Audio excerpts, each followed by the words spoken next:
Good afternoon and welcome to Theatrikos Theater Showcase and 2021 Sneak Peek. I'm Theatrikos Executive Director Chris Earl. We have a wonderful day in store for you. We are going to give you some highlights of lots of things that have happened throughout this year, this weird, wonderful, innovative, weird 2020. But despite all the weirdness of this year, we have produced some excellent theater. A little bit on stage, not as much as we want, a whole bunch of virtual theater. We're going to give you a summary of a whole bunch of stuff that we've done, and at 5 o'clock, we're going to tell you what we're going to do next year. We're going to tell you what our 2021 season is. Yes, we do have a 2021 season. We'll explain to you how all of that is going to work. With me here on stage today is Joe and Joe. First of all, Jan Rominger, who is our education director. Joe. Howdy. My face is bare. Where did my beard go? Yes, thank you for joining us today. I'm so glad to be here. And also joining us, one of the members of the Theatrikos Board of Directors and former Flagstaff City Council member, Joe Washington. Joe. Hi, I'm really glad to be here, and we do have a lot of things going on, and we want to tell you all about it. We thought we'd confuse you just a little bit by having Joe and Joe. Actually, maybe that makes things simpler. If it helps, call me Joe. We are going to do a whole bunch of things between now and 10 o'clock. We're going to start off talking a lot about our education programs, which is why Joe Rominger is here. We are going to talk about Theatrikids. We're going to talk about Racial Inequality series designed to educate not just students, but the entire community. We will give you scenes from some of the shows that we've been able to do this year. We'll give you scenes from A Tuna Christmas, which is now running, and you can get tickets. We are all on the set for A Tuna Christmas. Scenes from Heisenberg, and of course the highlight of this afternoon at 5 o'clock, we will tell you what we're going to be doing for 2021. Well, one of the questions we have is, how do we pay for it all? Joe Washington, would you like to tell the folks how we pay for it all? Yes, definitely. We've been doing a lot. We had all these things going on, and we actually started out the year like $100,000 in the red. But we've been working and working, and we got that down to only $20,000. So that's what we're working towards, is getting the $20,000, and that's all we need to get us over the top and continuing what we're doing. So we've been going full blast. We've been doing what we need to do. We've had streaming presentations and so on like that. So we're just right in stride, and we would like help from you from anywhere from the $20,000 to $50 or anything in between. So go ahead, and if you're trying to figure out, how do I do that? Well, I'm glad you asked. You can call our box office. The number is 928-774-1662. I'll give that to you again. Whether you're watching live or you're watching this at a later date, you can call the number 928-774-1662. Or you can go to our website, theatrikos.com/donate. That's theatrikos.com/donate. As Joe said, you can contribute anywhere from the $20,000 level to the $50 basic level, anywhere in between. You can do monthly donations, $10, $20 a month, whatever is right for you. As Joe said, that math, we started off $100,000 in the hole, and we have raised 80 of it. That is a huge success. You can make the difference in putting us over the top and balancing the budget. Mr. Rominger, what are we about to see today? We're going to see some heart-wrenching things, some good heart-wrenching things, hopefully warming the cockles of your heart. I went out and I asked several of our Theatrikids, past and present, to tell us what Theatrikids mean to us, or means to them. And before we get to their testimonials, we're going to hear from a couple that came into the theater here at Theatrikos. They were not strangers to community events, but they were strangers to the theater, and they got involved because of Theatrikids, and they became very involved and are still involved. So we're going to watch their story first, and then some testimonials after that. While you're watching, go ahead and call that number, call the box office, 928-774-1662. That's 928-774-1662, or go to theatrikos.com/donate. And without further ado, let's hear from our wonderful Theatrikids. And we're on. So why don't you introduce yourselves, tell us your names, and and then I'll ask some questions. Well, my name is Glenn Hanson, and I've been involved with Theatrikos for 10 years, 11 years, somewhere around there. Mostly on stage in performing roles, but I've also helped and supported the theater when and where and how I can with my minimal other talents. And usually they were answering the call for some show that our children were also in, or if the theater just needed some help, just always was willing to lend a hand. So usually when I couldn't reach something on the that was high up, I called. Yes. I'm Tracy Hanson, and I have been volunteering with the theater for about 12 years. Got involved through my son, who kind of inspired us all and probably inspired this conversation, and have done a little bit of everything from the Theatrikids program, kind of helping to herd cats, to I was on the board for about 6 or 7 years, and have done a lot of backstage work, from stage managing and helping out kind of behind the scenes, as well as a few on-stage performance roles too. That's me. I remember those. Yeah. About 8 years ago or 6 years ago? It was 8 years ago. 8 years ago. Oh, with you. The two of you, well, all of you. Yes, yes, that's All four right. of you. It was all four of us. That was the one and Was only that the time. Christmas Carol? Yes. That was Yeah. so awesome. That was so much fun to do as That a was family. the craziest. Yes, it was. Oh my gosh, I think if there was an award for most cast, we would win it. Remember, we spilled over. It was before.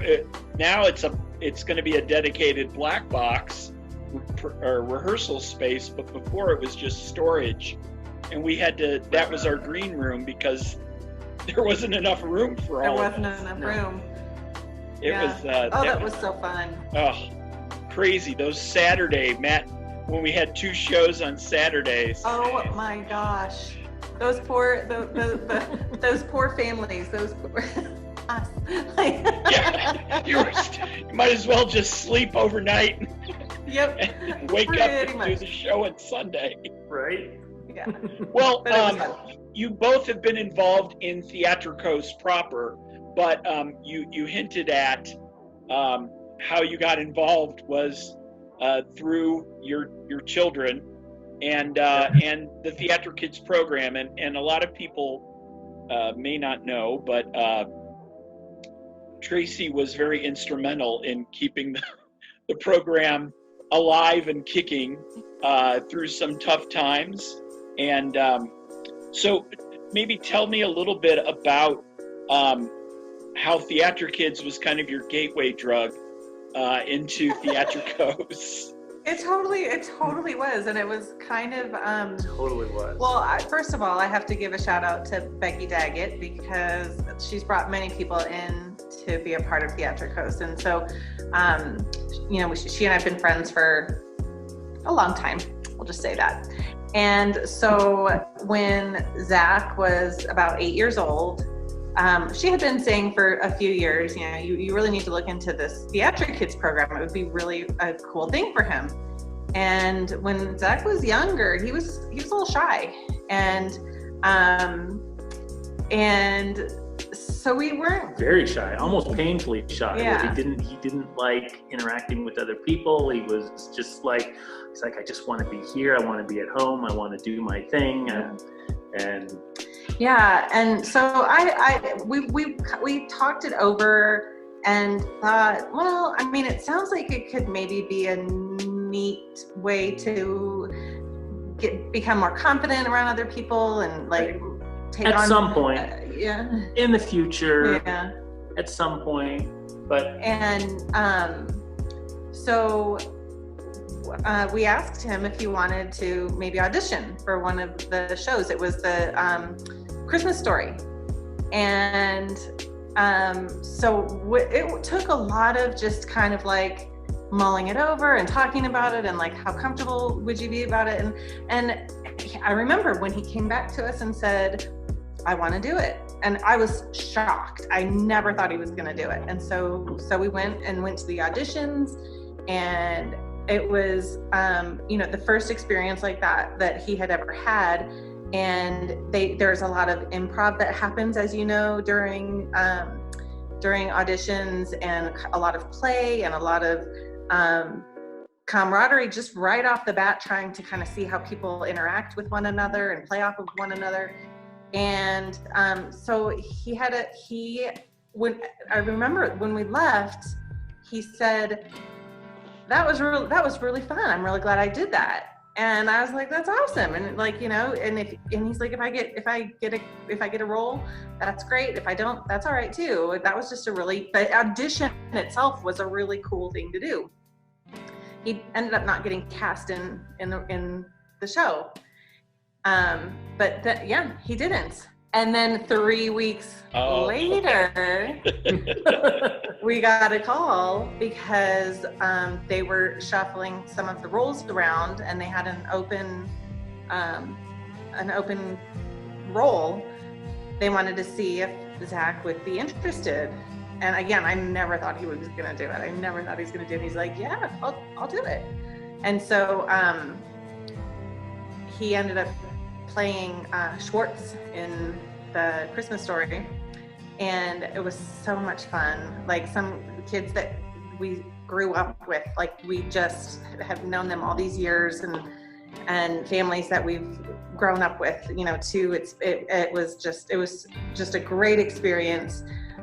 Really pushed him outside of his comfort zone, but actually very quickly it became his comfort zone, and he's really good at memorizing lines, taking direction, fixing broken tables that you didn't know was going to happen in the middle of a scene, live theater, fixing tech, throwing a breaker that might have popped in the middle of the show, and going, I know what happened. I'm going to crawl out on this ledge, and I need to reconnect these two wires. And yes, I can recall Zach being on stage, and during intermission, coming backstage and helping us figure out what was wrong with things. Yes. Yeah. I can't remember. There was someone who was in the booth during one of those shows, but they were watching Zach kind of do this, what he was troubleshooting this table that broke during a live show. And they're like, that kid, he's a good thinker on his feet. He'd be great with tech. And so they brought him up into the sound booth, and we're showing him all of the buttons and switches and knobs, and it was not long before he was actually running that. I mean, he was 8 years old at the time, but I think the first time he actually ran a main stage show, he was like 9, and it was the Merry Wives, wasn't it? Yeah. I think it was the Merry Wives. So, and then I think very quickly people just had a lot of confidence in they trusted him. You need to trust people in the booth to be able to do their job. And very quickly, I think people just saw that was he was really good at it. And so he just kept getting asked and asked and asked. But he also kept seeking it out. Yeah, he loved it. He would, participate in the summer Theatrikids workshops that were held. He, would seek out the Theatrikids shows throughout the year. He did, I don't know how many. He's got a list in our closet somewhere. I think he's got like 51 or 52. Yes. He could, yes. And so whether it was with tech or whether it was on stage, and he's got them all figured, he could probably do it without the list. Yeah. But yeah, I mean, probably a good half dozen, 10 shows a year he was involved with in some way, shape, or form, either by running lights or being on stage for Theatrikids or Theatrikos productions. He was involved, and he wanted to be a part of it. But he wasn't the only one involved. I mean, he quickly brought you two and your daughter, Natalie, there as well. Well, if you stick around long enough at the theater, they'll either hand you a broom or a script. Sometimes both. Sometimes both. And so your family really kind of became, well, Tracy becoming a board member, that's going all the way from, being a stage parent to just, sitting and watching your child to, being involved and then being on the board.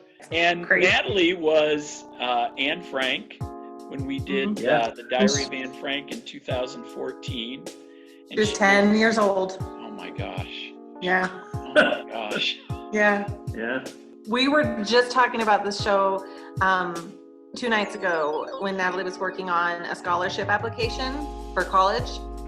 And one of the prompts was talking about, what was it? Was it the obstacle or the No, it was challenge where your beliefs were challenged? Where your beliefs were challenged. Something about, can you name a time in your life when your beliefs were challenged? And she was recalling being in that show, and nothing specifically about her beliefs, but I think more just her worldview. It was her first kind of thoughts about a world that's greater than just this flagstaff Arizona, this whole wartime story of this teen who could not have the same freedoms that she enjoys. And it just was very at her age, it was very impressionable production to be a part of, to the point that here she is applying for college and recalling that and the impacts that it had on her. That was a really fun thing for us to revisit. Neat. Well, my point was you're getting to be empty nesters soon. What would you say to parents of young children who are on the other end of the spectrum, who are just starting off as you were years ago? What would you say to them about the Theatrikids program and Theatrikos? A lot to say about it. It's been well, this is a family show, so kind of keep it. Well, it's all good. Good. It has been formative to our kids, and who it has helped them evolve into the people that they are today. And I would do it all over again in a heartbeat, and all of it, the ups, the downs. There's not everything is just playtime all the time. There's absolutely challenges and problem solving and drama, and of course drama of relationships and people and all of that, and those, everything that they encountered there is life is a life skill. Yeah. Absolutely. I would say it wasn't just about their development as individuals. It was about the four of us really kind of, getting closer together as a family through those productions. You two have always been big cheerleaders of the Theatrikids program and Theatrikos. I don't know. Our doors were brightened when you and because of Zach, you both and all of you came through and helped out the program. So it's not, I wouldn't say it's a one-way street. I would say it's definitely a two-way street. We need people like you all, and you really helped the program, and and now it's around. The program's been around for a while now, and hopefully the next generation of parents will get involved and get their kids involved when we can do it safely. Hey, hang on. Where'd he go? Oh, Is he upstairs? no. We were gonna just pull Zach in. I thought Zach was just kind of Oh, down is he around home? the corner. He's home. Yeah, he is. Hey, I've Somewhere. got a show this weekend, and You need somebody to do lights? I really need someone to do lights. Well, you both have a good holiday, and thank you so much. We'll edit this together and get something out of it. I appreciate it. I hope you got enough. I hope you get enough out of it. We'll slow the footage down. So we're talking like this. Just do a blooper reel. Oh, that would be good. I didn't think about that. All right. Yeah. Thank you both. All right, Joe. Good to see you. Good to see you. Take care.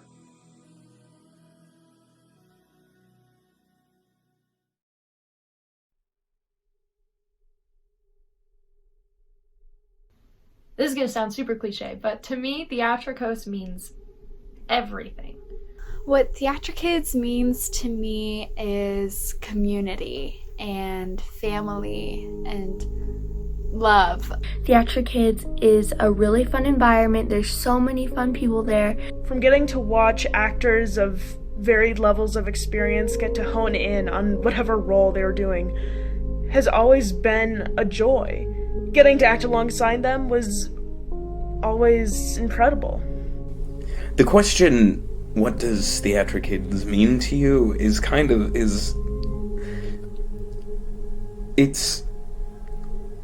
it's difficult to answer concisely, because it meant everything. I did Theatrikids when I, was in elementary school, and then I did it through high school. I started doing Theatrikids productions when I was 12 years old, when I was in 7th grade. My first experience with Theatrikos was in 7th grade, and Theatrikos was my first ever experience with musical theater as well. So, I started with Theatrikids when I was 12, and it's been an integral part of my life ever since. And fun fact, I actually didn't want to do it.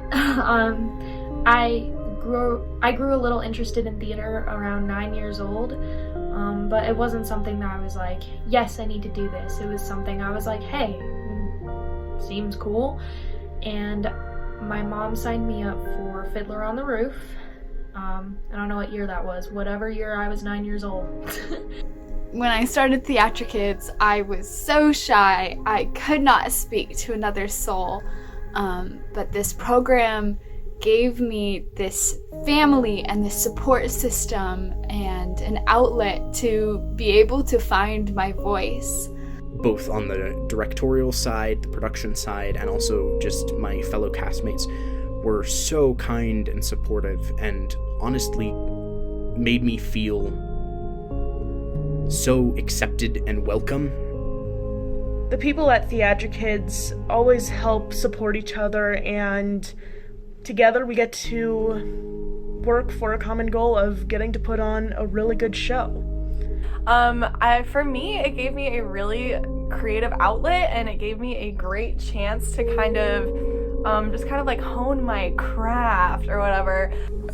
The friends, the memories, the shows, everything that I did there will last a lifetime. And I can say that from personal experience, Theatrikids is one of my favorite places to go. And I was just so extremely wrapped up in this new environment. All these people, the older kids were so kind. You get to do plays, sing songs, dance, and meet a ton of new friends, so. And it just gave me great performance practice, and I loved it, and the teachers were fantastic, the directors were great. Also getting to learn from directors such as Joe Maniglia, Kenlyn Windsor, or Jan Rominger has always been really phenomenal. And I remember leaving rehearsal, the first audition that day, just knowing that that was me. That's what I was going to do. Sorry, oh my gosh, I'm getting emotional. That first initial interaction that I had there is so telling of the entire Theatrikos experience. So Theatrikos to me is a home away from home. I'm sorry. They've been my family when I didn't have a family. Don't want to cry, so I'm just... Being a part of that program is also just determined so much of who I am and what I'm going to do. It directed me towards and practically handed me my first job, and the path that it's put me on is most likely going to determine the rest of my life for the foreseeable future. So I would go to Theatrikos and do Theatrikids, and it would remind me, why I enjoyed performing and why I enjoyed singing and acting. And now I sing. That's like what I go to school for, and it all started with Theatrikids. I'm majoring at the University of Arizona in creative writing and theater arts, which are two things that I would not really have been exposed to or a part of if it hadn't been for Theatrikids. And it has carried me all the way through college, and I know it's going to continue to carry me, and I know 100% that I would never be the person that I am today if it weren't for Theatrikids. To this day, I genuinely have bad dreams and bad thoughts about where I would be if I never went back. If I didn't go back the second day, if I didn't attend the first rehearsal. Without Theatrikos, I genuinely don't know who I would be. I genuinely don't think I'd like who I'd be either. It's a place where I met most of my friends. It's a place where I started to kind of become myself in a creative sense. It also gave me a chance to just kind of grow into myself and kind of explore, my emotions, because it was theater. And it also gave me a lifelong support system. I know if I ever have questions or anything, I can always go to some of the teachers. I'm still friends with tons of people that I did theater with there. Overall, it was just a very, very positive experience, and I really needed that. I love Theatrikids, and it's a really fun place. It's honestly, as a program, I think one of the best things that I did during high school and before. It's a place where you can mess up, and you can trip and fall and move forward with people around you who support you and are excited for you and happy for you to be there. It's been a second home, and it's impossible for me to describe what I owe that program, because it basically created the version of me that is sitting here now. I miss Theatrikids and the Theatrikos group in general, and I hope that we all get more opportunities to act in the future. I genuinely don't think words could really do justice for how much Theatrikos means to me. Theatrikos is somewhere where I know I can always be myself. Oh, look at me go. I can always be myself. And I can always feel comfortable and loved. And I will be forever grateful to Theatrikos for introducing me to theater and giving me something that I can express myself with and truly love myself with.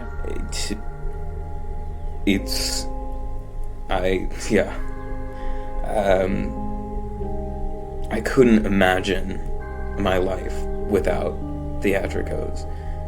Thank you, Theatrikids. To me, Theatrikos means home, it means love, and it means just perfection. was a trip down memory lane for myself. And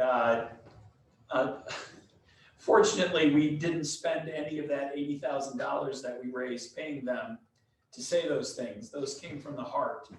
And I think that's pretty special. The program here is about taking youth and instilling in them a love of theater, and not just how to do theater, how to be up on stage, but also how to get along with others, how to speak in front of others, how to be friends, how to work together towards a common goal. They said it better than I can, and I truly thank them for their time.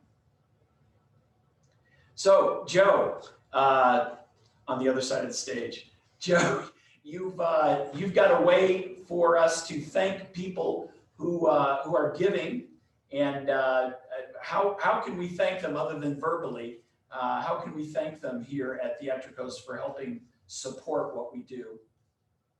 Well, we have a number of levels of membership.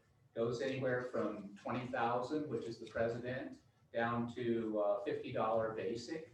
And for the artist contribution, we have, oh, well, I should say this, for each one, we do have ways of thanking people for their contribution. The artist contribution, there is this tote bag, which is really, really nice to have. It's really convenient to carry things around in. And it's really something that that's very, very useful. If going to the library, taking the books that you checked out, so on like that, groceries, anything, it's really a valuable thing. Also in the artist level of the $250 is an invitation to a rehearsal. And those are really nice too, to actually see a rehearsal of a play, at how it's a dress rehearsal. So it's really pretty much the play. It's all at that point finished. It's just watching the play just as much as the plays that people pay to go see, and you get kind of an advance look at that play.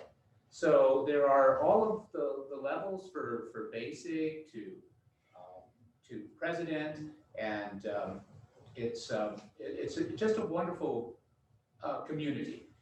Being a member of Theatrikos, and you see people that you know that are also members of Theatrikos, and it's just building around this theater and this theater group, and so on, and seeing people within this. I was very involved in theater, and I also became a very strong fan of theater ever since I was in college, and I used to visit Broadway, and I saw a show on Broadway about Sherlock Holmes. And later, just recently, last season, there was a show at Theatrikos on Sherlock Holmes. And when I went to see it, I was amazed, because I saw all of these people that I knew, people that are friends of mine and so on like that, who are in different walks of life, but they transformed. And that showing of Holmes and Watson for Theatrikos was equal, in my mind, to the Broadway showing of Sherlock Holmes on Broadway in New York City. And I was just amazed at the transformation of people, amazed at how they became the actual characters and so on. And there's a lot there, and there's a lot to get from membership and becoming a part of the community. That's right. And not only do you get a community to be a part of, you can get some really cool swag if you help us out to reach our goal of $20,000 by the end of the month. I understand from if you give $5,000, Chris Verrill will personally park your car for every Theatrikos show. At least that's what it says here.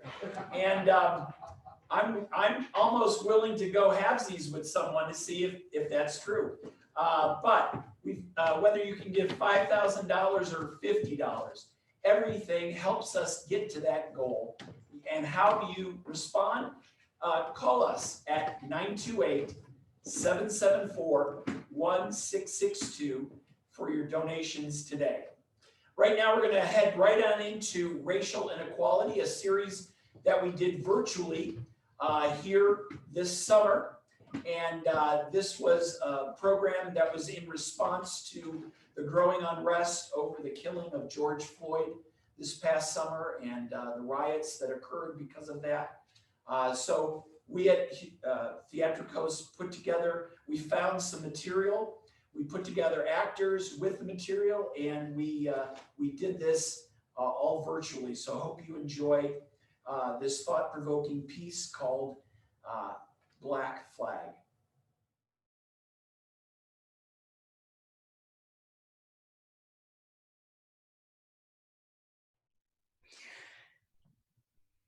Fall semester, late August. Oh my gosh! I'm finally in the flesh! I'm so used to seeing all your Facebook pictures, but now you're here. What was that, Deja? I can't hear you. It's so good to finally meet you. So, you ready for this? I can't wait. Okay, Rumi, first things first. Do you mind if I take this side? It's just always felt right to me. It's all yours. We can always switch after Christmas break. I mean, winter recess. You can say Christmas break here. Got any more stuff? I can help. I decided to start off light. I'm gonna be hitting up my mom on the regular for care packages. Oh, my mama already sent me with everything. Really? Oh yeah, I've got peaches, peanut brittle, got some moon pies. No, keep all of that away from me. What, this? Yeah, that. You mean these? Sydney. Are you sure you don't want one?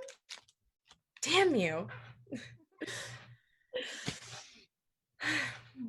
So, are you going to the mixer tonight? Yeah, you? I don't know. Oh, come on. I won't know anybody there. Isn't that the whole point? Oh.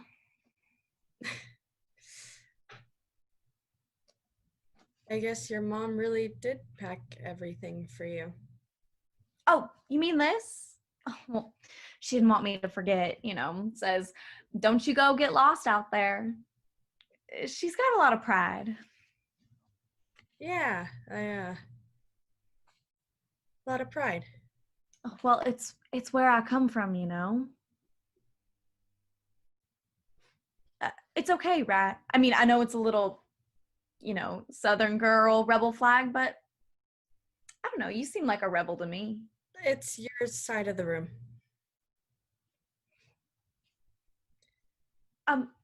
Actually, would you mind giving me a hand? Actually, no, wait. I think there. Hey, I saw that they were serving soft serve down at the cafeteria. Want to come down with me? No, I got a lot of stuff here. Okay. Well, you have my number, so text me if you need anything or just want to meet up.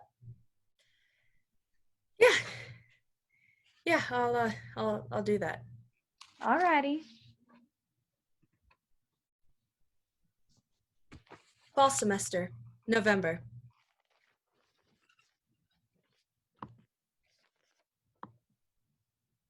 That's mine. What was under my bed? But it's mine. Well, I thought it was something of mine. Well, it's not, so you didn't read that, did you? You shouldn't have read that. Once you saw it, it wasn't something of yours. You really shouldn't have read it. Well, I did.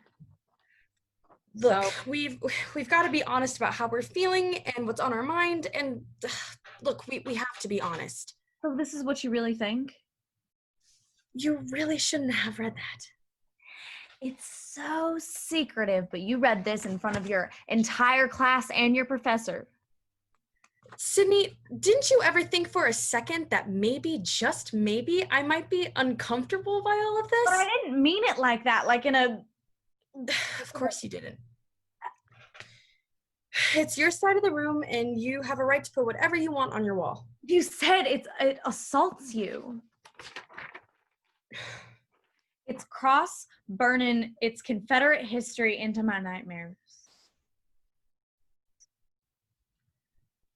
Deja, you don't think I'm like one of those dumb redneck assholes that you see all over TV and social media? And I never called you a dumb redneck. You have the poem in your hands. I never said anything about you. The poem is called To My Roommate. It wasn't to you. It was a free write, and in a free write, you're supposed to just let all of the thoughts fall out of your brain.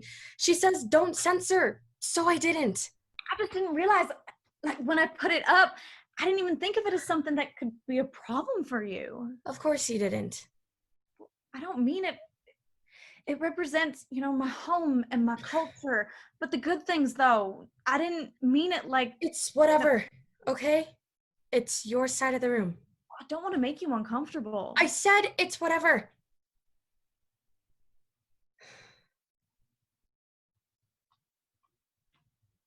Okay. All right. All right? All right.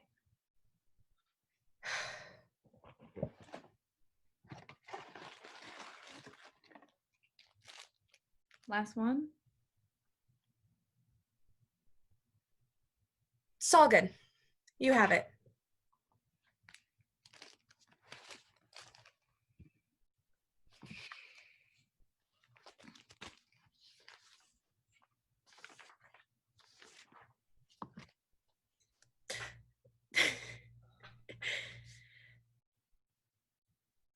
Oh. Yeah. Fall semester, December. Is that... Yeah, my roommate's from the South and she has a lot of pride. Was this up when you moved in? She actually asked me to help her put it up. Wait, really? Yeah. Oh. Yeah. First day, she pulled it out of her bag and just hung it up. Like, ironically? It's her side of the room and she can put up whatever she likes. So it doesn't bother you? Okay. Okay, look, I know how it looks. Yeah, it looks racist. Her mother gave it to her so she would not forget where she's from. She has a lot of pride. Right, didn't want her to get lost out here with all the weirdos and the godless heathens. Now, honey, when you get out there, don't you go fraternizing with those homos and Arabs. Stop. You can bring this up to the school, Just tell them you want a different room. I'm for real. I thought of that at first, but it's not... Is this gonna sound like I'm trying to make a pun, but it's not so black and white. She sees one thing and I see another. It's not clear cut. I see slavery, obviously, but she sees being country and Southern. You see this flag on belt buckles and country music albums and that one show with the car.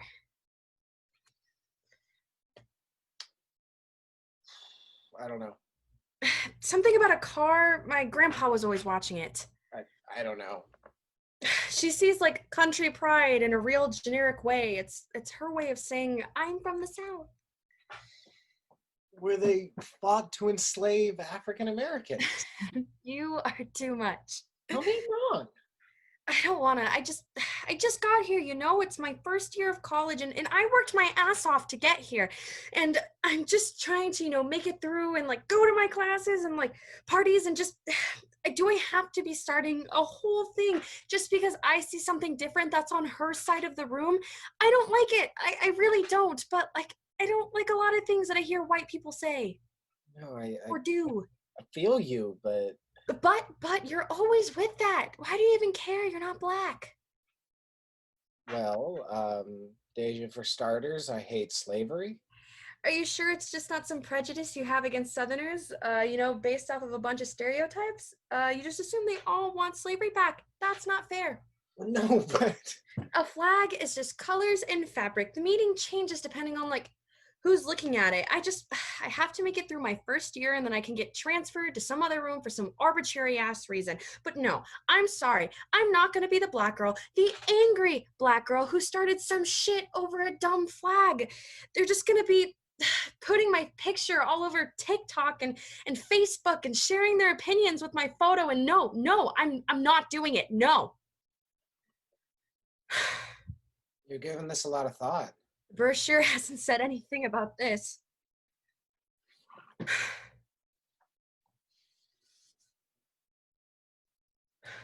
The Boys of Hazard. What?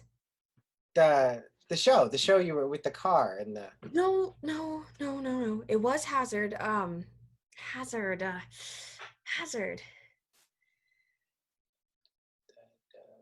Dukes of Hazard. Yes. Yeah. Jesus, Sydney. I'm so sorry, Deja. I didn't know you were studying. Who's this, Deja? I'm Harry. I am so sorry. Sydney, what have you been drinking? Just some iced tea. Just iced tea?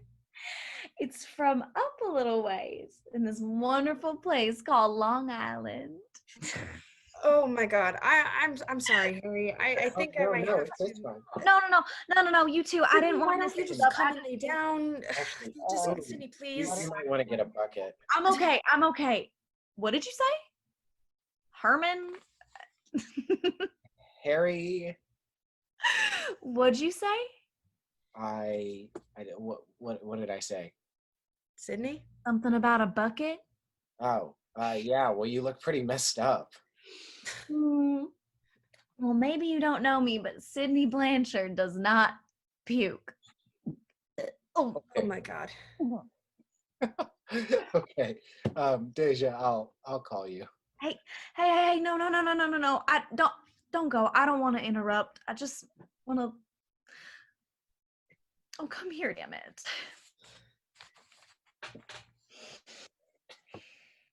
There.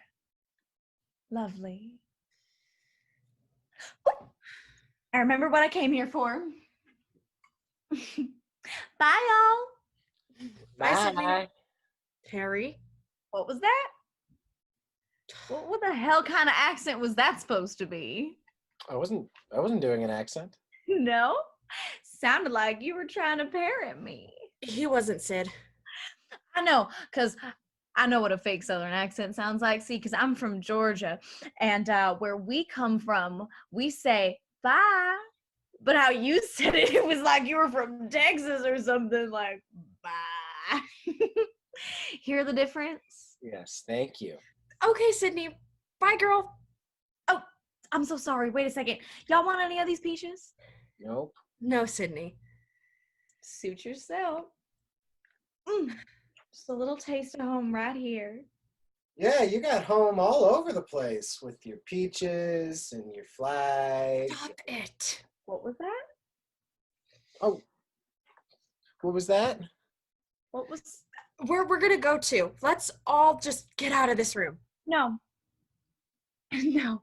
I think I want to stay right here with you two in my room. With your flag. And your shirt. This isn't a flag. What are you talking about? But it is a flag. You're walking around everywhere on your shirt. The California bear revolts all up in everybody's face. Mine lives here in my space, my private space. Calm down. I don't like this guy, Deja. This guy, he's a... Sid. You can do better than this idiot, honey. That's right, idiot. Don't call me an idiot, you drunk. Stop it! Both of you, stop! Calling me an idiot. You know, I'm not racist. You don't even know me. You don't even know me. Oh, I know what that is. Want to calm down. Give me that, Deja. You were the first one to start all this crap. Hey, don't yell at her. Your turn in. Everyone against me. Making me out to be some kind of racist. You are racist. My best friend in high school was black. My You are a racist. A racist? That is You're the one what talking you about are. race. I am a racist. Oh. Oh. Oh. Oh. Oh.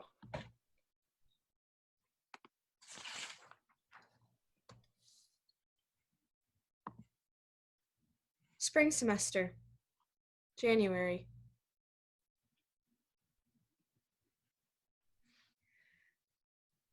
Over the break, the winter recess, my whole family, cousins and aunties, we meet up at Stone Mountain Park just outside of Atlanta. We have this tradition, you know, the day after Christmas, we go up there and have a picnic, catch up with each other. It's real nice. Trees and lots of land.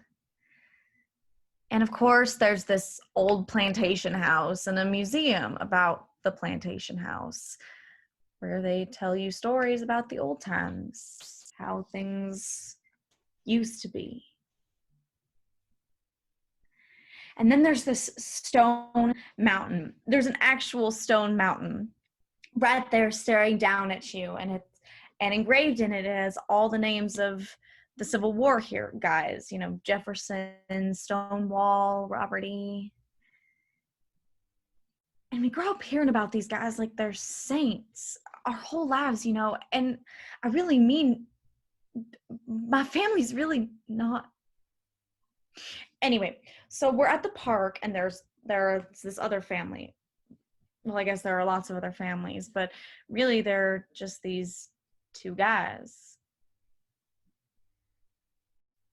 And one of them says it was right there on Stone Mountain where the Klan, well, where they jump-started the Klan.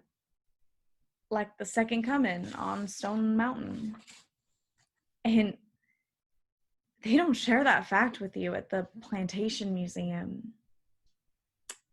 And these guys were talking about action. How these guys weren't afraid to act, and how Dylan Roof, the North Carolina shooter, they were saying how they thought he was just some mixed up kid that they didn't agree with murder, but boy, didn't he have some balls. Oh my God. I wasn't afraid to take action. Yeah, and I wanted to march up right over to them and say a million things to them, but look, I'm not gonna lie to you here, Deja, and pretend like a lot of these so-called liberal kids here, I've heard shit like it before, but what really, really hit me is they started complaining that after Roof killed all those people, they took down the flag. Your flag? That one there? Yeah, that flag. They took it down in South Carolina. These guys kept saying they better not try that in Georgia. That big-eared summabitch Obama better not take my flag. And they just kept going. And I swear, Deja, I thought of you. And that night with Harry. He's not so bad. Whatever, I know you guys are booed up or whatever, but I thought about what happened in this room here and that poem you wrote and how you wrote its arms, blocking off history from evolving past its scars. My mama gave this to me so I wouldn't forget how she raised me, but now all I see is those guys talking about Dylan Roof and taking action, and God, Deja. It's time. It has to come down. Your flag. Right there. Mm-hmm. Good. But Can you help me? How? Help me take it down. Help you take it down or take it down for you? I know you don't want it to be here. I mean, every day you gotta be looking at this thing like, oh, I just wish I could yank the damn thing down. And that's fine with me. I get it now. And do it. Take it down. It's okay with me. But it's not okay with me. But I thought that you wanted it down. Look, I mean, look, wait, just listen. I don't want to take it down for you. Then the story becomes you took it down because you have a black roommate. It came down because your black roommate was uncomfortable. But it should make you uncomfortable too. It should make anybody uncomfortable. I want you to take your flag down. I want those guys in Stone Mountain Park to want to take the flag down. I want. Okay. It has to be you.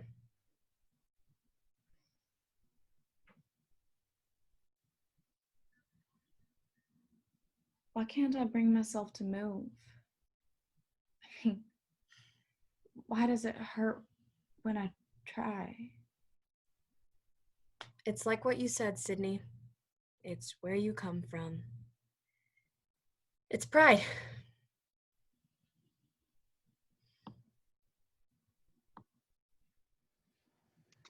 Thank you very much.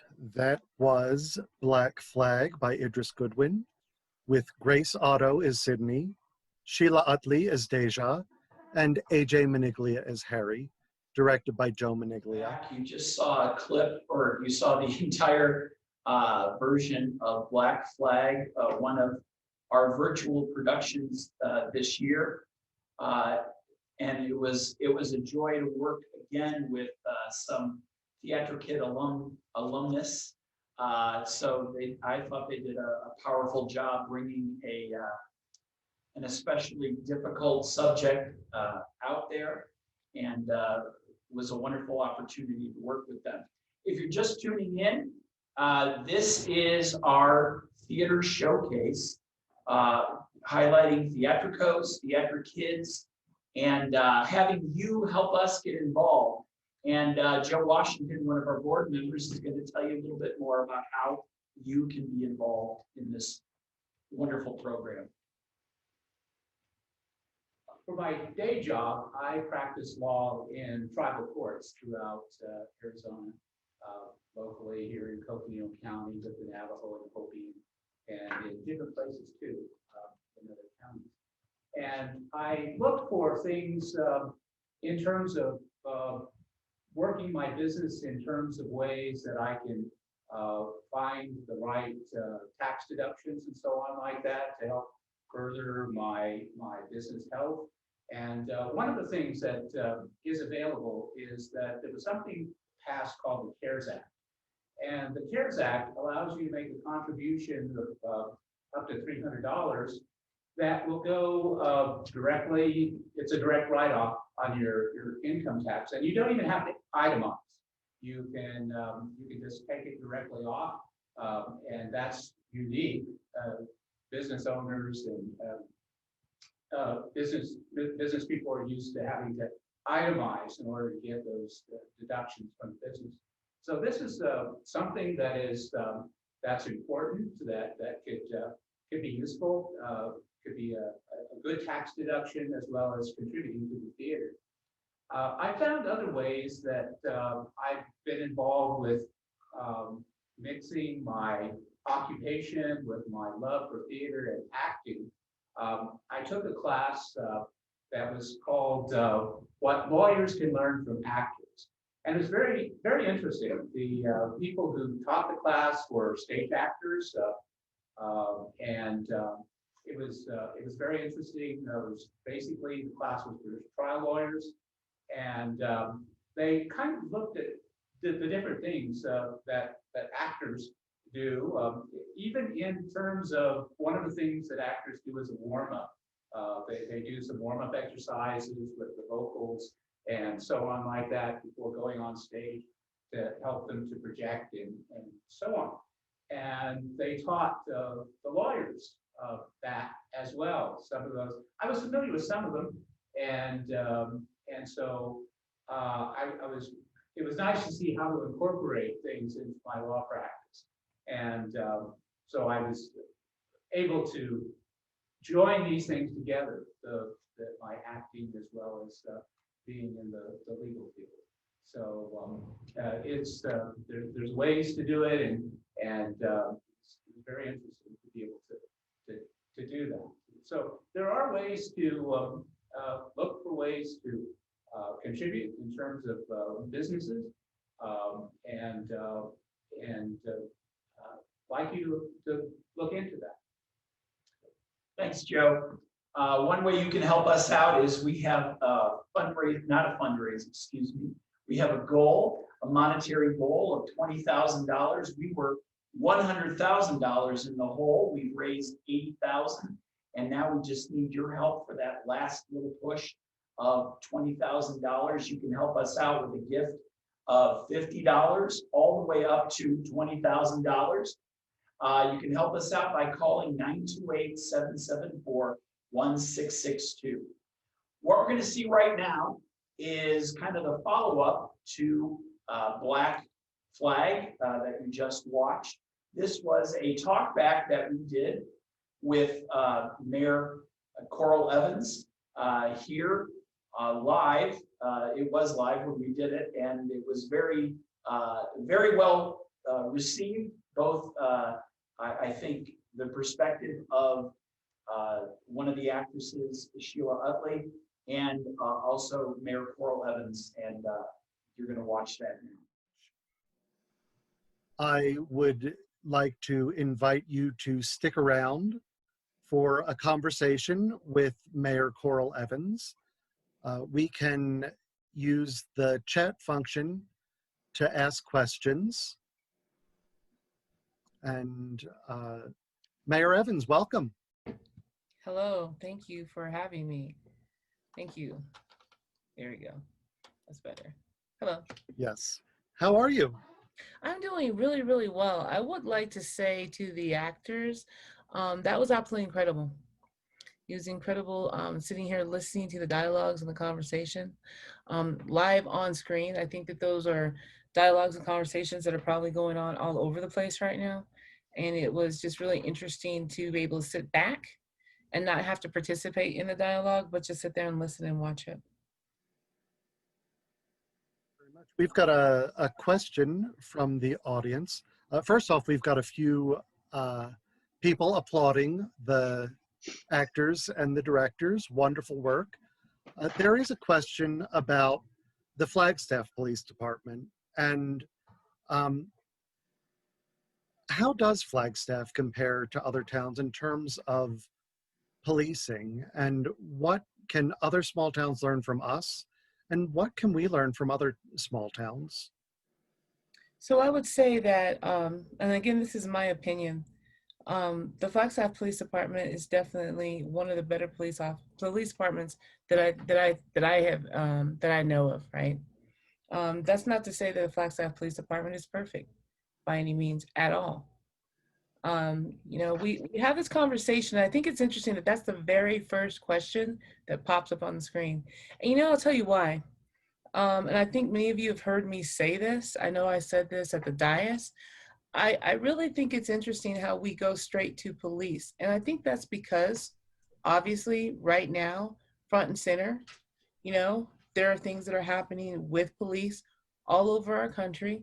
So I think it's really, quite frankly, easy for us to go right there. But, you know, one of the things I said at the dais, and I'll say again tonight, the Black lived experience is more than just police. And there's so much more to being Black and to the Black story. And I think in some ways,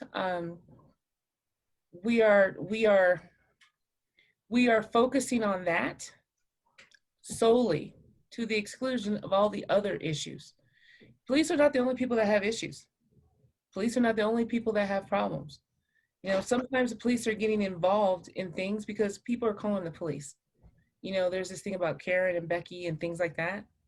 You know, one of the things that I said at the dais is that we need to stop and have a conversation with Black people about the totality of the Black lived experience.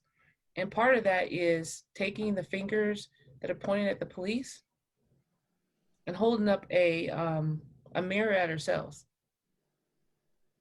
right? So, Thank you. There's a question for the actors. I think some of the actors may have left. I know they're on the East Coast and they probably want to get to sleep. But for those who are still here, how much of this, what you just saw or what you just acted, have you lived yourselves? And how did this impact how or if you talk about racial issues? I'll go first. I am half black and half white, so I feel like I have a really solid platform to still be able to speak on these issues. But growing up in Flagstaff is kind of a weird experience because I feel like there's a veil lifted over it because everyone expects it to be so liberal that when something that seems like out of the ordinary, it's just, oh, that's Flagstaff. Being in high school, being one of the 8 Black kids in my entire school, I experienced a lot of racial, not inequality, but in a more form of prejudice. I've been called a filthy N-word in my Spanish class in 4th hour. I've had a Confederate flag waved in front of my face before I walked into the school building in the morning. I got bullied by kids who weren't just white, they were indigenous, they were Mexican, they were Latino, they were all these different things. So I feel like with this script, I never had to deal with the idea of a flag as much as I had to deal with people's own voices, but these issues are very much alive and especially riddled in small towns that are like Flagstaff or Ashfork or Seligman or some random Nebraska town where there's that token Black family that exists, and it needs to be a conversation that's more open because no one really ever asks how the kids feel, because in a way we have a voice, but it doesn't really matter.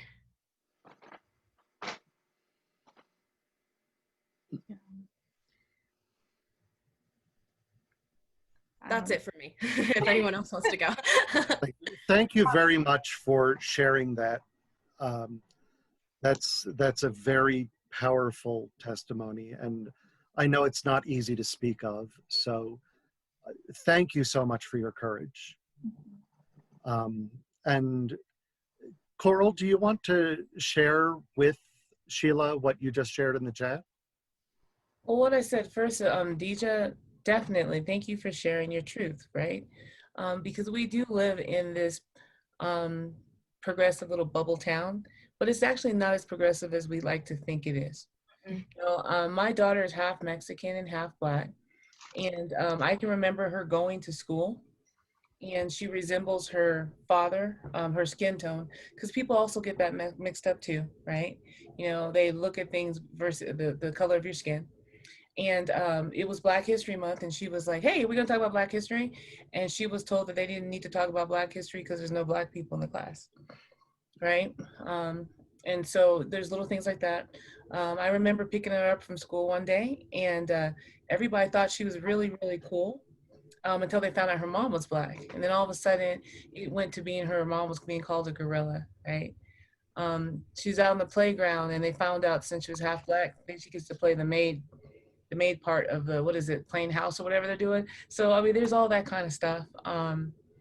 It's such a, sorry to cut you off, Coral, but I wanted to chime in on that really fast. It's amazing how your daughter, not amazing, but terrifying how your daughter went through the same experiences, because I was born in Avondale, Arizona, one of the first houses in Coldwater, and I went to a Lutheran school.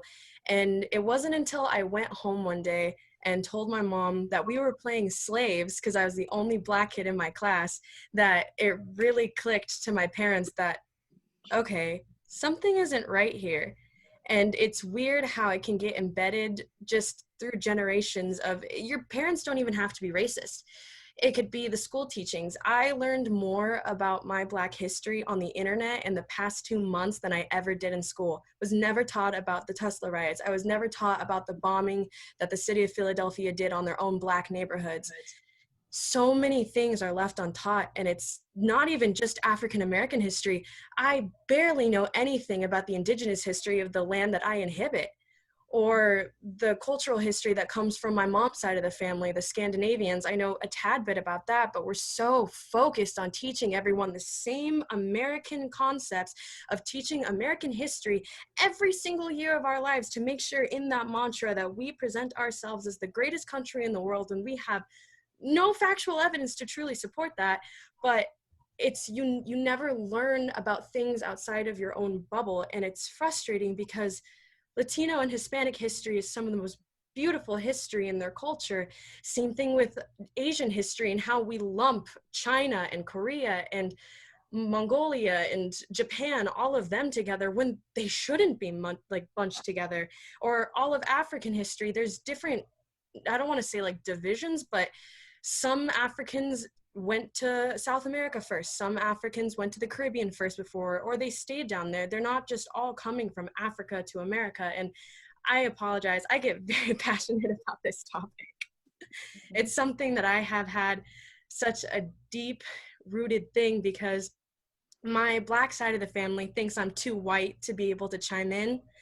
And so whenever someone gives me a platform to be able to speak upon it, it all comes out. Please don't apologize. That's the whole point of this conversation. And we do need to hear these stories. And speaking of hearing stories, Daniel, can you hear me? The host? Cynthia, the director of the first play, is in the audience. If you could move her to the panelists so that she could share her thoughts, that would be wonderful. Thank you. Cynthia, you are now in the panelists. Hi. Hi, Cynthia. Thank you so much. You're welcome. It was wonderful to see the actors do such a great job under your direction. Thank you. I appreciate that. And they do too. Please share your thoughts. We'd love to hear. Oh, I'm a teacher by profession. I teach at a all-girls middle school. And I find myself in a position where you wonder what to say, what not to say, because they're in an impressionable age.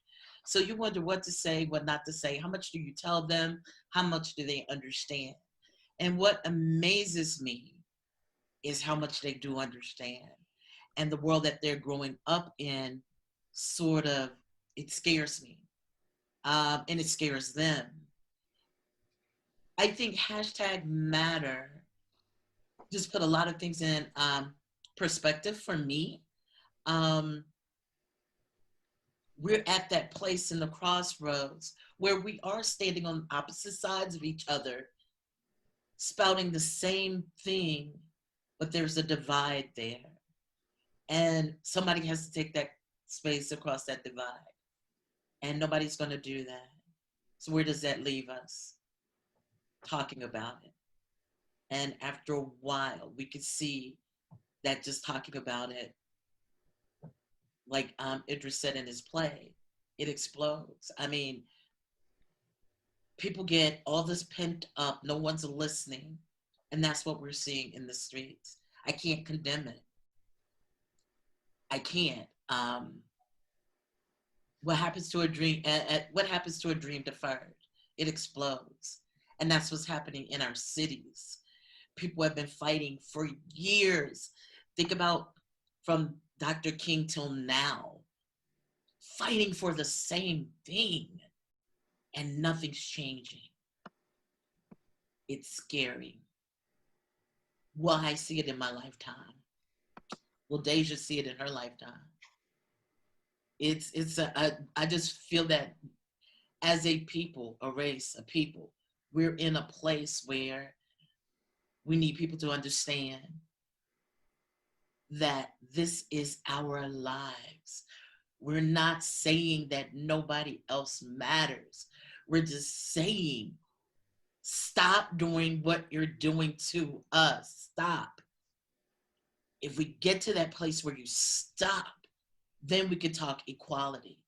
But don't keep saying that there's equality when we are the people that are being killed. And so like I said, I find myself in a place where I'm having to teach this to our children. I have brothers that I worry about. What's going to happen to them when they step out the door? Is that fair? It's not fair. And so so when I hear the thing about equality or all lives matter, they do, but that's not the fight right now. And so that's where I am. It's like, stop. Just stop the world. Let's everybody readjust and then start it up again. Because right now, we're like spiraling. But that's where I am. Thank you. That's where I am. Can I follow up on that, Ms. Cynthia? Because I think that there's two things when I think about, the concept of Black Lives Matter, right? And what this whole conversation is. I think really the issue, or the question back, and the question that we're not asking ourselves, no matter who you are, is why would someone feel the need to say that, right? So I really think that what we need to do is we need to stop as people and say, why did somebody feel the need to say that? We all instinctively know everybody's lives matter, or we should, right? So why would someone have to say that? And it's that question there that we ought to be trying to get to the bottom of. Instead of this constant circling around, well, my lives matter, these lives matter, blue lives matter, all lives matter. Really, we're not listening. If someone has to stand up and say, Black Lives Matter, all of us should have doubled down with, why do you have to say that? Why do you feel the need to say that? Why do you think your life doesn't matter? That really should be where the conversation should have gone, rather than where it is now. Now, the second thing that I think is really important for us to really think about with this is that, how do you get to the next step, right?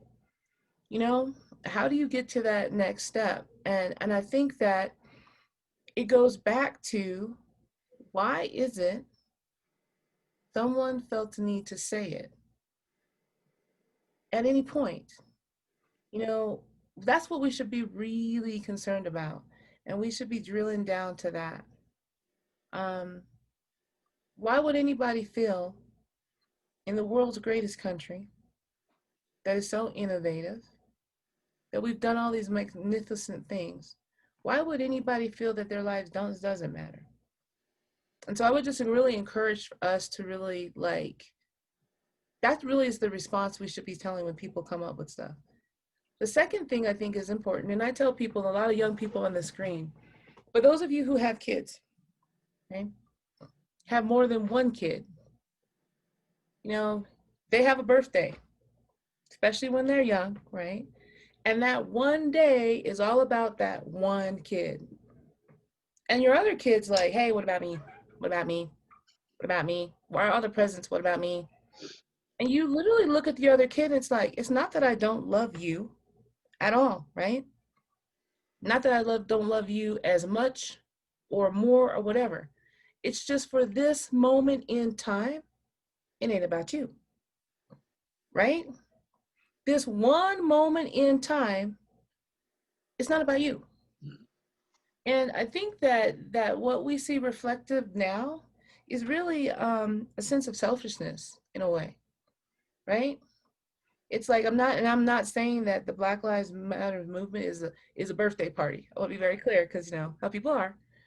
But what I'm saying is that the first thing should be, why would anybody feel the need to have to verbally say their life matters?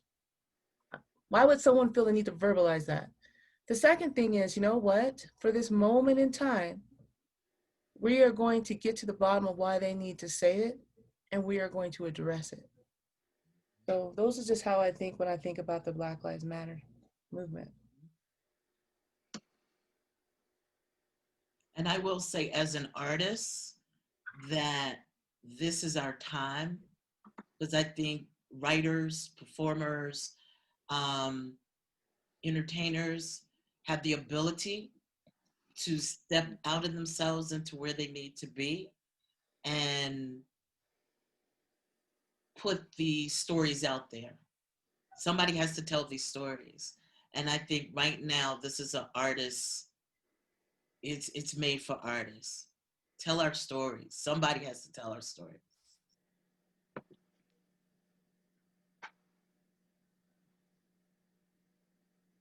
You're muted. I think you're, yeah. You know, I've been teaching on Zoom since March. You'd think I'd know to unmute myself. But there was a question about, imagine that people care, but they don't understand. What do we do? And you've all really answered that question, I think. We need to hear each other's stories. And Cynthia, I agree 1000% that art is such a powerful way of doing this. I mean, I have been in plays and I've seen plays that have absolutely sent chills up and down my spine, and tonight's plays were so powerful. But one thing that comes up in both of these plays that I think is really important is the courage that it takes to speak up. And I know that there have been times, including very recently, that I didn't have the courage to speak up. How do you get that courage? What drives you to finally take that step and say, I'm not putting up with this anymore. I'm not going to silently stare at your flag? For me personally, it was kind of, I just had to hit my breaking point. I was tired of being made fun of. I was tired of getting pushed into lockers. I was tired of being threatened. Some kid actually tried to hit me with his car once. And don't get me wrong, I love Flagstaff, every fiber of my being. If I could live there for the rest of my life, I would. But I think there's a whole mentality that comes with it that's engraved since you're a kid, that not that you're inferior, but that these are things that are quote unquote normal. Like the mayor and I have similar experiences with her having to be the maid and me having to be the slave. It's something that's so deep rooted, and then once you finally feel that flame ignite, it just hits like a bomb, really. You get so sick and tired of feeling so down on yourself. I can't even tell you how many times I went home wishing I was blonde-haired and blue-eyed, because it would just make everything easier. And I think it starts really with teaching your kids not to embrace who they are and embrace the fact that we may not be, I mean, Black people are definitely not the majority in Flagstaff, but just because you're not the majority doesn't mean that you're less important, and that everyone is equal and deserves to be treated like such. And if you feel like something's wrong, you have to speak out. But for so many Black and Indigenous and Hispanic and Asian and Pacific Islanders and all these different things, even white people themselves, since there's so many different subdivisions that can make up a Caucasian, that it's just fear. Your fear of getting rejected, your fear of getting objectified, your fear that you're going to say the wrong thing and just drive everyone away around you. I've lost people who I never would have expected by just saying the 3 words, Black Lives Matter, because I have to wake up every day wondering if my brothers are going to get shot for some dumb reason, because I've had a cousin shot over a parking space in the South. And the fact that people are dragging other Black people to get lynched in Indianapolis, it's time to stop. And you have to teach your kids from a young age. You have to, if you have a platform, speak out upon these issues, and quite honestly, put your money where your mouth is. All of these huge Black artists aren't doing anything. Like LeBron James is building a school. Like that is amazing. But what has Oprah done? What has Beyonce done? What has Jay-Z done that's done a huge, massive impact? And it all comes down to you can't talk anymore. It's time for action. And it all boils down to you may not be Black. And not everyone in the world, and especially not everyone in Flagstaff, is Black. But you don't have to understand and put yourself in our shoes. You just have to be there for us in the terms of, we know that you're there, that you're present in the issue, and that you don't understand what's going on. I don't know what it's like to be full Black. There's so much more fear that comes with being that. I'm half white. I get half of whatever that comes with, but you just have to be able to recognize the fact that there's an issue and be able to adapt and go from there to help out your fellow man, because that's what America is all about. Is if you see someone fall next to you, you pick them up. And that's I wholeheartedly agree with you, Sheila. As a white man on the panel here, living in Chicago for about 7 years, I learned what white privilege was. And one day, a friend of mine who was African American was helping me move a table that I had bought from my van up to my apartment, and we moved it on up. He went back down to get it, and I was going to take him back to his house. And so I was locking up. He was already in the van, and when I came down, the Chicago police had him up against the hood of the car. And everything within me is, this isn't right. This isn't right. And I hate conflict, as other people on this panel will probably tell you. I hate conflict. And yet I found myself, open your mouth. And I had to say, what are you doing, officer? What's going on? And I found myself, I was interacting with the officer who was like, stay back, sir, we've got this under control. I said, I'm not worried about, so what are you doing? Why are you doing this? I had to not just witness this, I had to speak into this situation as a white man who could have just as easily turned right around and gone back up into my apartment and left this man to get arrested. So we have to find that within us to speak up, even though we're usually good at wanting to be quiet. We don't want to draw attention to ourselves. At least that's how I was brought up. Don't draw attention to yourself. Don't make yourself the target, or don't go against the police at all costs. So, and I think that we've gotten to the point where, honestly, like, silence is violence, right?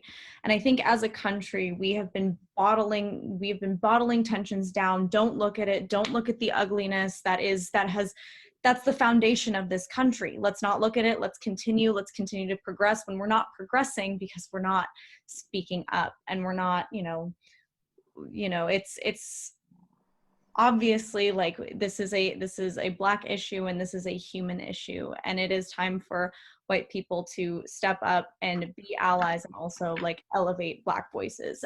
Like, repost, if you're on social media, like, repost and reshare, like, someone else's experience, because it is so important to understand that other people have different experiences, and to empathize with those, and again, to elevate those voices, because America is really great at whitewashing and really bad about, like, and really bad with broken promises. And it's 2020. Like, let's go.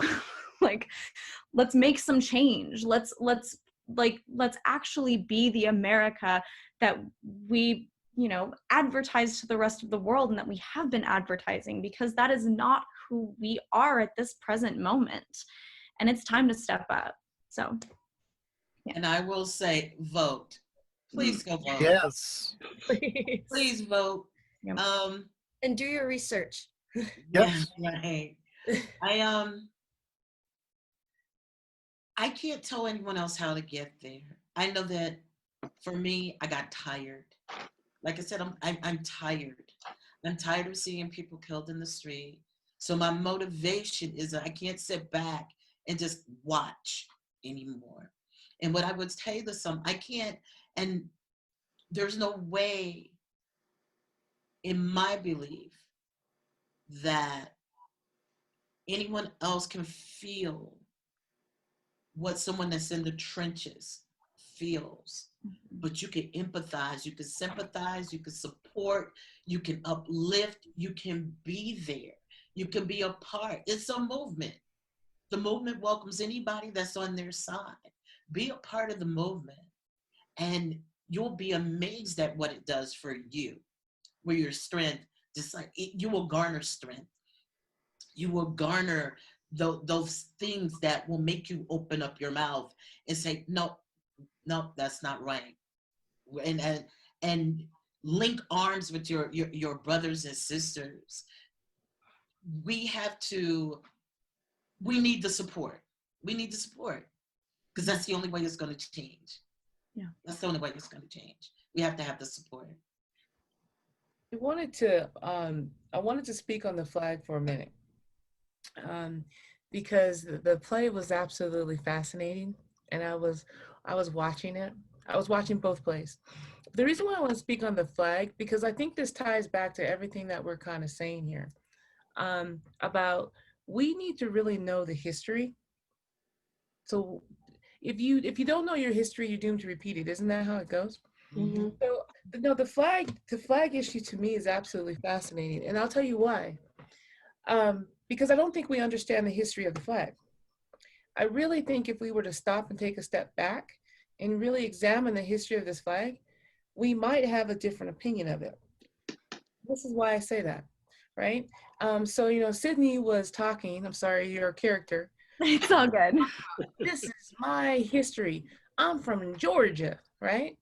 And I was like, well, if you knew your history and you're from Georgia, you would know that's not your flag, right? Because we refer to this flag as the Confederate flag. And I just think it's very interesting because the Confederacy I'm a history buff. I'm one of those little nerdy, wonky people, right? I'm gonna Google and research and try to find out everything before I form an opinion of it. And I'm like, actually, the Confederacy never had a flag. They never had an official flag. They had 3 different versions of a flag, and each version had that kind of in it somewhere, but they never officially adopted a flag. And the stars and bars is what we're talking about. The flag is actually the battle flag of the North Virginia Army. It's a field flag, right? The North Virginia Regiment. So I'm like, if you're from North Virginia, you can totally claim that as your heritage. If you're from any other place, you need to go find what your battle flag was.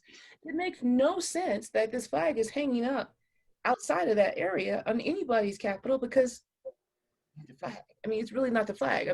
That's just all there's to it. So I'm like, okay, so let's set that aside for a moment, right? So I'm like, let's check on the history of this flag. So then you could say, okay, fine. De facto, we're all just going to accept it's a Confederate flag, okay? I'm like, okay, but that's not what history says. But hey, we don't really pay attention to history anymore. So fine, let's make it the Confederacy flag. To me, the issue is not about if it's racist or not, okay? It's really not. The next issue is, what would happen if we went to, let's say, England, and we put up the American flag? I'm looking at everybody, I'm like, really, the argument about this flag is that it's a traitorous flag. The Civil War killed more Americans than any other war, right? At least that's my understanding of history. I don't know. I'm sure there's got to be a Lincoln scholar somewhere who can correct me. That's right. So if the issue is that this flag belonged to a completely different country that started a war that killed more Americans ever, why would you be flying the flag of another country that killed more Americans ever? The flag obviously has to do with traitorism. What is it, traitorism? Is that even a word? But you get what I'm saying? So before we jump to the flag is racist, right? Before we even go 3 or 4 steps down the road, let's get back to our history and figure out what this flag is and what it's not. One, it's not the Confederate flag. It's not, okay? They didn't have one. But if we want to make it the flag of the Confederacy killed more Americans that war than any other one. Just like you wouldn't go to England and fly, what is it, the Susan B. Anthony flag or whatever, you would not be allowed to fly that at Nottingham Palace or whatever the Queen lives in. They would consider that to be an act of treason. So I'm like going, if you are American, and I consider myself to be American, my dad served for 28 years in the United States Air Force. Every male on my dad's side of the family has served in this armed forces for this country, except my twin brother, because he went straight to medical school, okay? I consider myself to be a patriot. And as a patriot, it has nothing to do with being Black. As a patriot, I think all patriots should be offended that that flag would be flown after killing as many Americans as it has. Yeah. I think another really big part that comes with it that I've always wondered is if you have the American flag or the Confederate flag and you claim to be such a patriot, why don't you just hang the American flag? Yeah. Excellent. Yes, absolutely. This conversation could probably go on for hours. And I know we all really appreciate everybody sharing their truths and having the courage to speak out. I do want to remind you, we will be doing all 5 of these short plays by Idris Goodwin in November. Also remember, tomorrow evening at 7:30, we will be performing Act 2 of The Dying Declaration of Madge Oberholzer, which will also be followed by a community discussion. If you missed Act 1, the recording is on both the Facebook page for Theatrikos and on our website, theatrikos.com. Thank you so much to our actors, our directors, our special guest, Mayor Coral Evans, and to everyone who worked to make this possible. Thank you to Daniel, who's been our Zoom guru. And I hope that you will all feel inspired to go out and do something powerful. Well said. I wish you all a good night and a wonderful weekend. Good night. Good night. Good night. Afternoon. If you're just joining us, you are in the middle of Theatrikos' 2021 Theater Showcase. We are highlighting some of the shows that we have done virtually today and talking with board members, community members, and seeing how we can share Theatrikos with you and have you help us. We had a deficit of about $100,000 this year, as many theaters across the country have had, including theaters on Broadway. Most theaters had to shut down, and all theaters have been affected, and Theatrikos is no exception to that. So we have had this goal of trying to raise $100,000. We raised $80,000. We are just $20,000 away from meeting our goal by the end of the year. And you can help us by calling now at 928-774-1662. I forgot the number there for a minute. That's 928-774-1662. You can give $5, $10, $15, $20,000 would help us, or something even smaller, $500, $100, every gift helps. You can help us out today. We have got a lot of programming scheduled for the rest of the day between now and this evening. We are going to announce our 2021 season here at Theatrikos, something that usually is done in the theater with an audience, and it's a lot of fun, a lot of food, very festive, and very highly anticipated. This year, we're doing it remotely, we're doing it virtually, and we hope that you will enjoy what our artistic committee has worked so hard to procure. These 6 shows we'll be announcing within about an hour or two. So I'm gonna throw it on over and throw down my card. I'm gonna throw it on over to the other Joe. It's been the Joe and Joe show for the last 2 hours. I'm gonna throw it over to my esteemed colleague and board member, Joe Washington. As Joe said, there are many levels of contributions that you can make, memberships going up to $20,000 and going down to $50.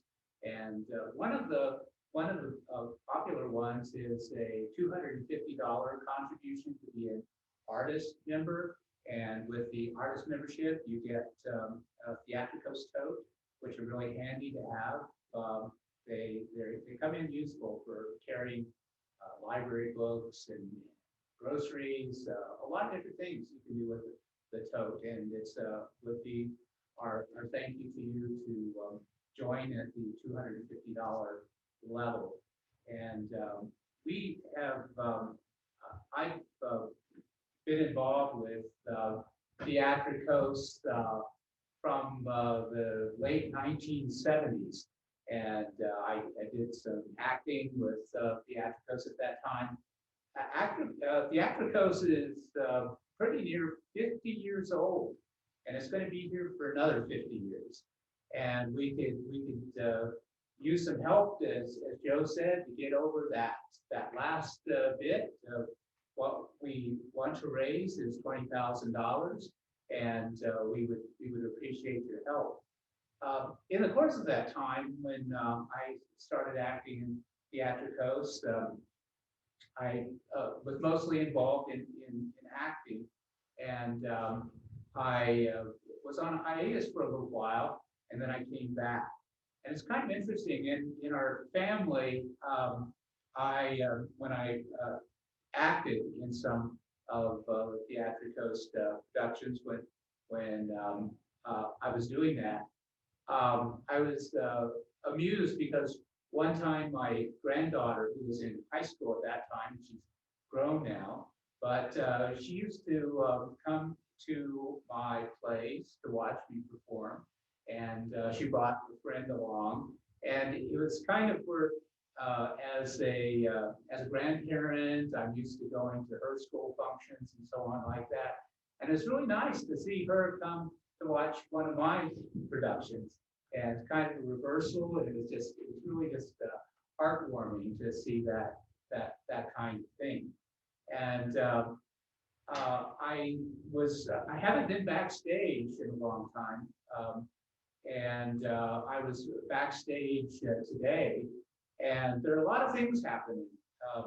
This downtime that we're having with the COVID virus and so on is being utilized to do a lot of renovation, and there are things coming together downstairs, and I've seen a lot of things shaping up in terms of the utilization of space and the restructuring of space, and there are expenses involved with that, and that is something that you can help us with, is your contribution goes to renovations and to helping us and so on to do those kinds of things, to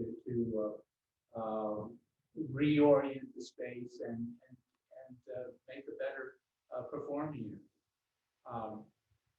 I've also noticed there are a lot in a lot of major cities. Of course, there's always a theater, and this is Flagstaff's theater. And I've seen people in different walks of life and so on like that performing in Theatrikos productions. And I've seen how people have kind of like sometimes a second talent. They may be employed in other areas and working in other areas, but the standards that Theatrikos has and so on is such that people that act in Theatrikos productions have reached that level of performance that it is our theater.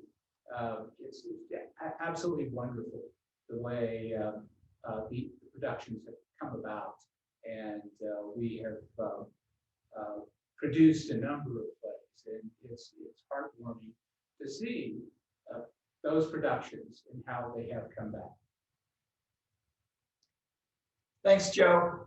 We have a lot of stuff planned for you, but right now, a lot of people have said to me, seen me on the street with my mask on, seen me on Zoom, and said, "What's going on at the theater? What's going on at the theater?" And I am pleased to tell you that a lot has been going on at the theater. We're going to watch some excerpts from our current production, The Tuna Christmas. It is hilarious, and I hope you'll enjoy it. It's a story. It's a story. I'm sorry, we're not going to do that at all. Don't listen to me. What do I know? In 15 minutes. In 15 minutes, we'll get back to that. But before that, the next thing that we do here at the theater, I'm going to talk to my producer here. The next thing we're going to show you is our season, stories for the season. Welcome to this evening's Theatrikos Theater Company's presentation of Stories for the Season. I'm John Propster, your host. Tonight's story is The Gingerbread Man Loose at Christmas, written by Laura Murray and read by our very own Jan Rominger. Theatrikos Theater Company has been performing in Flagstaff for almost 50 years and will be here for another 50 years. We've been busy during 2020. We've renovated the theater, created numerous performances online, and we're launching a citywide arts podcast. We've also had success raising $80,000 to offset our losses this year. Our goal is to raise another $20,000 by year's end. You can make the difference. Make your donation today by going to theatrikos.com/donate. We have a 2021 season of shows carefully curated to be done during the pandemic and as we work our way out of stay-at-home mandates. 2021 season tickets are on sale now, just in time for holiday gift giving. Go to theatrikos.com to purchase them. Speaking of holidays, it's now time to sit back, relax, and watch our newest online production of Stories for the Season. Jan? Hi, John. Hi, Jan. Hi, everybody. You caught me making some gingerbread cookies. And I'm going to pop these in the oven, and then I have a story to read to you guys. I just set the timer.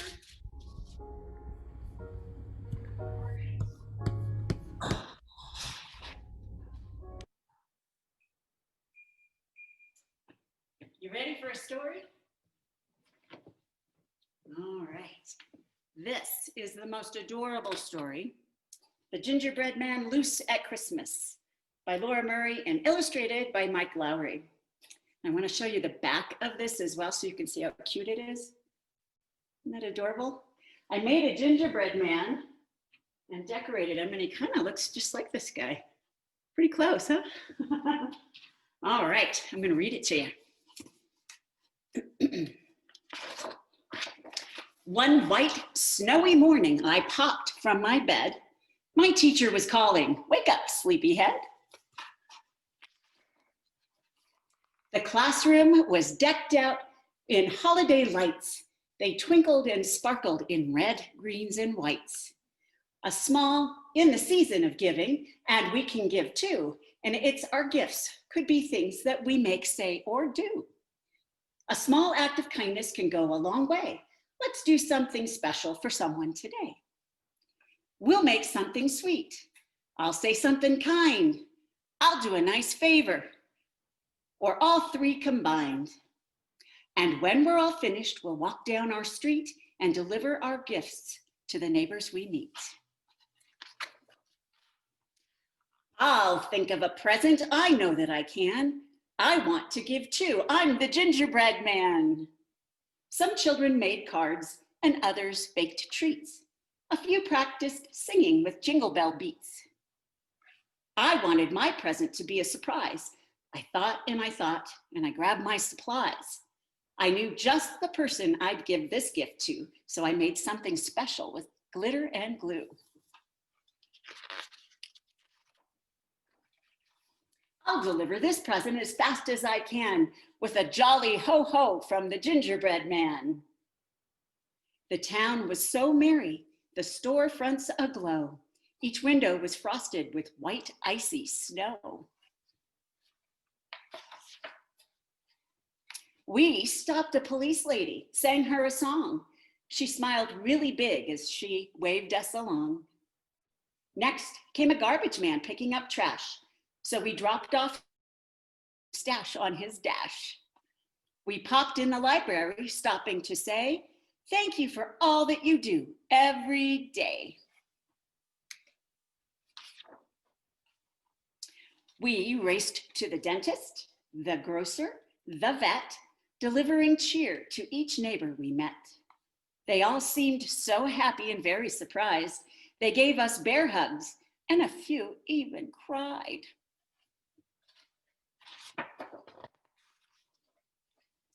A whipping wind blew and it started to snow. Our teacher said, children, it's time that we go. I patted my pocket, then started to fret. I still have my present. I can't go back yet. But the class didn't hear me. The wind was too loud. They all headed back through the holiday crowd. I'll search on my own as fast as I can. I'll dash through the snow. I'm the gingerbread man. I waved at the barber, the friendly bookseller, the doctor, the florist, and the busy bank teller. I must find the neighbor I made my gift for. She helped my class make me. Oh, where is her store? The sidewalks were slick as I tripped, then tumbled, and I noticed my feet were all mushy and crumbled. My icing was dripping, my legs were dough. I had to get out of this wet, squishy snow. Then finally I saw it, that one special store, a sign that said bake shop hung over the door. I hobbled right over as fast as I can. I'll give my gift too, I'm the gingerbread man.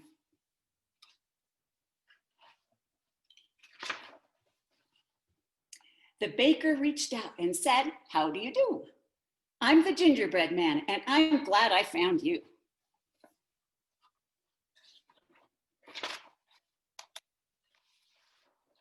I've come to say thank you for your sweet recipe. Without it, my class would have never made me.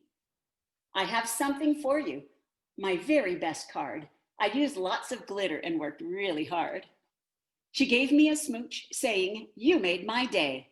Then she glanced at my legs with a look of dismay.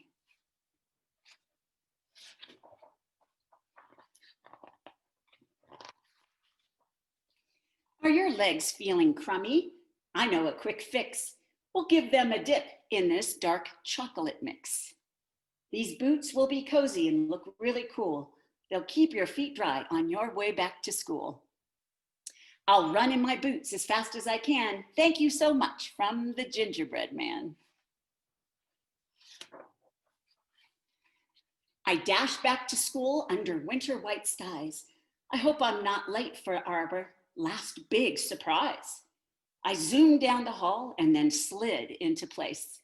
I joined my classmates with a smile on my face. A teacher looked puzzled, but curious too. We have one more present, a poem just for you.